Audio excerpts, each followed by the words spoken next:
Fala, filhotes, vocês estão vivos? No vídeo de agora nós vamos falar um pouquinho sobre infinito e finito e nossos dias, a pós-modernidade, um pouquinho da filosofia contemporânea. Então, o século XIX prosseguiu uma tradição filosófica que veio desde a antiguidade e que foi muito alimentada pelo pensamento cristão. Essa tradição mais importante sempre foi a ideia do infinito. E Deus seria esse infinito, eterno, imutável.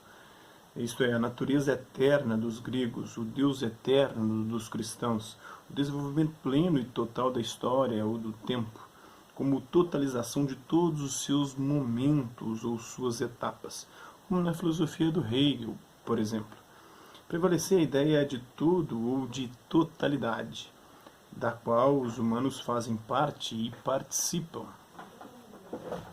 No entanto, a filosofia do século XX tendeu a dar maior importância ao finito, à finitude, à existência finita humana, isto é, ao que surge e desaparece, ao que tem fronteiras, ao que tem limites. Esse interesse pelo finito apareceu, por exemplo, numa corrente filosófica entre os anos 30 e 50 chamada existencialismo, que definiu o ser humano, o homem, como um ser para a morte, como dizia Heidegger, um ser finito.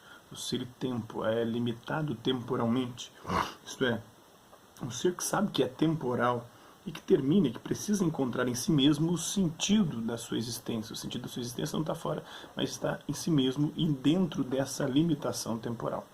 Para a maioria dos existencialistas, dois eram os modos privilegiados de o homem aceitar e enfrentar a sua finitude, por meio das artes e por meio da ação político-revolucionária. Essas formas excepcionais da atividade, os humanos seriam capazes de dar sentido à brevidade e à finitude de sua vida. Um outro exemplo do interesse pela finitude apareceu no que se costuma chamar de filosofia da diferença, isto é, naquela filosofia que se interessa menos pelas semelhanças e identidades e muito mais pela singularidade e pela particularidade.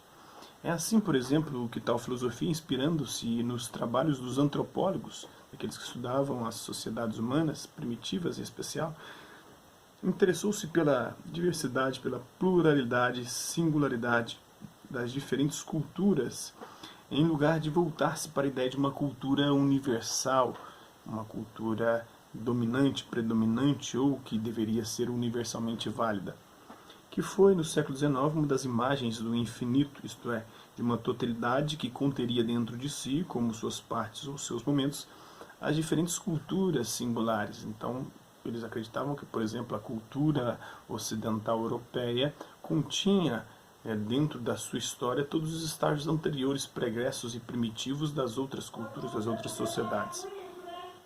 Então, enfim, um outro exemplo de interesse pela finitude apareceu quando a filosofia, em vez de buscar uma ciência universal, conteria dentro de si todas as ciências particulares, interessou-se pela multiplicidade, pela diferença entre as ciências, pelos limites de cada uma delas e, sobretudo, por seus impasses e problemas insolúveis. Então, nos nossos dias, que é chamado de pós-modernidade, desde meados da década de 80, dos anos 80, surge a ideia de que a modernidade terminou e que se iniciou a chamada pós-modernidade. Diz que a modernidade corresponde à época da sociedade industrial, aquela em que o poder econômico e político pertence às grandes indústrias, em que se explora o trabalho produtivo, enquanto a pós-modernidade corresponde à sociedade pós-industrial, aquela em que o poder econômico e político pertence ao capital financeiro e ao setor de serviços das redes eletrônicas, de automação, de informação, de computação. O que era a modernidade? Era o conjunto de ideias, de valores que haviam norteado a filosofia e as ciências desde o final do século XVIII até os anos 80, e que podemos brevemente resumir nos seguintes aspectos. No campo do conhecimento, o racionalismo, a confiança no poder da razão, seja como razão instrumental, instrumento de dominação, seja como razão crítica, que questiona, que perturba a ordem vigente, para distinguir entre aparência e realidade, para conhecer e transformar a própria realidade. O racionalismo definira critérios que permitiam distinguir entre razão e loucura, ser e parecer ou realidade e aparência, conhecimento e ilusão, verdade e ideologia, e assegurava a validade do conhecimento filosófico e do conhecimento científico. Havia também a distinção entre interior e exterior, entre o sujeito e o objeto. A confiança em critérios e procedimentos que permitiam distinguir claramente entre o sujeito, que conhece, ou a consciência, o interior, e o objeto, as coisas, o exterior, que são conhecidos, de maneira a assegurar a subjetividade, isto é, o pensamento com seus princípios e leis universais e com seus procedimentos teóricos próprios, como fundamento necessário do conhecimento ou como condição necessária da objetividade como forma do conhecimento verdadeiro. A afirmação da capacidade da razão humana para conhecer a essência ou a estrutura interna de todos os seres, definindo as causas e condições pelas quais é determinada a identidade de cada coisa e sua realidade, demonstrando as relações necessárias que cada uma delas mantém com outras que dependem ou que delas dependem e oferecendo as leis necessárias de mudança ou alteração de todas as coisas. Então, o projeto da Coca-Cola em 70, a obra de Cildo Meirelles, artista brasileiro, retoma a tradição do handmade, insere mensagens políticas em garrafas de Coca-Cola e as recoloca em circulação, um exemplo de arte pós-moderna. A instalação multimídia criada no prédio da CGT por artistas e sindicalistas em Tucumã, Argentina.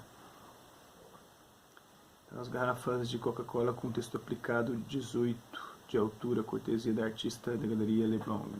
Então, no campo da prática, houve transformações também.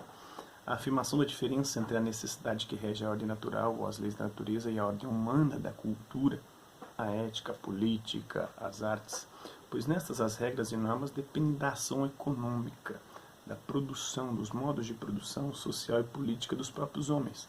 Ainda que a ordem social e política atue sobre os indivíduos como se tivesse a mesma necessidade que a ordem natural, ela pode ser mudada e transformada pelos próprios seres humanos, o que prova que ela é uma instituição humana e histórica.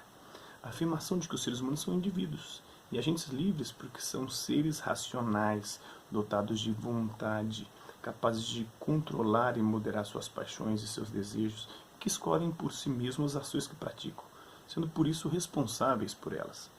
A distinção entre o público e o privado, o estabelecimento de critérios que permitiam distinguir entre a esfera pública ou política, ou o campo das instituições sociais de poder e a esfera privada da moral individual, a ética, e da economia de mercado, a propriedade privada dos meios de produção. Então, era possível ver nesse período, nesse contexto histórico, sendo do noticiário da CNN sobre a Guerra do Golfo, em 91, a TV exibiu a visão pós-moderna dos ataques contra o Iraque, o lançamento de um míssil Tomahawk e a contraofensiva pareciam espetáculos pirotécnicos. Então, a afirmação dos ideais da Revolução Francesa, a igualdade, a liberdade, a fraternidade, o reconhecimento de uma esfera de direitos civis, os direitos à vida, à liberdade, à propriedade, à segurança, o campo da cidadania, a ampliação desses ideais pela afirmação de direitos sociais, que deram origem aos movimentos sociais de luta contra o racismo, o movimento feminista, os movimentos de liberação e libertação sexual, de liberdade sexual, a afirmação de um sentido progressivo da história ou de ideais revolucionários de emancipação do gênero humano, com lutas sociais e políticas contra a opressão e a exploração econômica, social, política e cultural. O pensamento pós-moderno critica as ideias modernas e as recusa, considera infundadas e ilusórias as pretensões da razão no conhecimento e na prática, quando não um disfarce para o exercício da dominação sobre os homens. Julga que o conhecimento não se define por procedimentos articulados à distinção entre a verdade e a falsidade, e sim pelos critérios da utilidade e da eficácia. Um conhecimento filosófico, científico, artístico é válido se for útil, se servir para alguma coisa aqui e agora, ou se for eficaz para a obtenção de fins desejados por quem conhece, não importando que fins sejam. Considera infundada a distinção entre sujeito e objeto, pois tanto as filosofias como a ciência são construções subjetivas de seus objetos, os quais só existem como resultado das operações teóricas e técnicas. Em outras palavras, o conhecimento não visa uma realidade existente em si mesma, e sim a invenção ou construção de objetos teóricos e técnicos. No caso da filosofia, essa criação é feita por meio da linguagem, a qual, como na literatura, não diz o que as coisas são, e sim cria coisas ao falar delas. No caso das ciências, essa criação é feita por meio de procedimentos de laboratório, no qual os cientistas não observam realidades, mas as constroem. Não admite a distinção entre ordem natural necessária e ordem histórica e cultural instituída pelos homens. Ambas são invenções ou instituições humanas, contingentes, efêmeras, passageiras. Não admite a definição do ser humano como um animal racional, dotado de vontade livre, mas o concebe como um ser passional, movido pela paixão, desejante, que age movido por impulsos e instintos, embora ao mesmo tempo institua uma ordem social que reprime os seus desejos, as suas paixões, as suas pulsões. A ética, portanto, não se define pela ação racional, voluntária, livre, que busca a ação boa ou virtuosa, mas se define pela busca da satisfação dos desejos, das pulsões, dos instintos, satisfação que define a felicidade, e esta se realiza na esfera da intimidade individual. A desconfiança da política, a democracia gera a apatia crescente dos cidadãos, o socialismo e o comunismo desembocam em regimes e sociedades totalitárias. Por isso, desconfia da distinção entre o público e o privado e da importância à esfera da intimidade individual que deve ser preservada.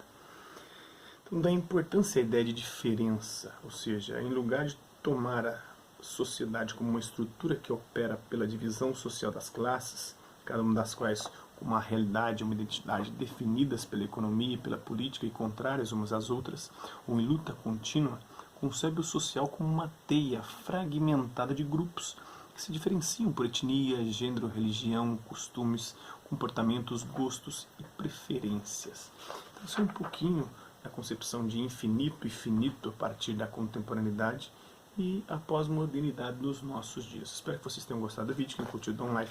Quem não curtiu, dá um dislike. Quem se interessar pelo conteúdo do canal, é só se inscrever e ativar o sininho e aguardar os próximos vídeos, as próximas notificações. Deixe também seu comentário e sugestões de temas, assuntos para vídeos posteriores. É isso aí. Hasta la vista, babies, e até a próxima.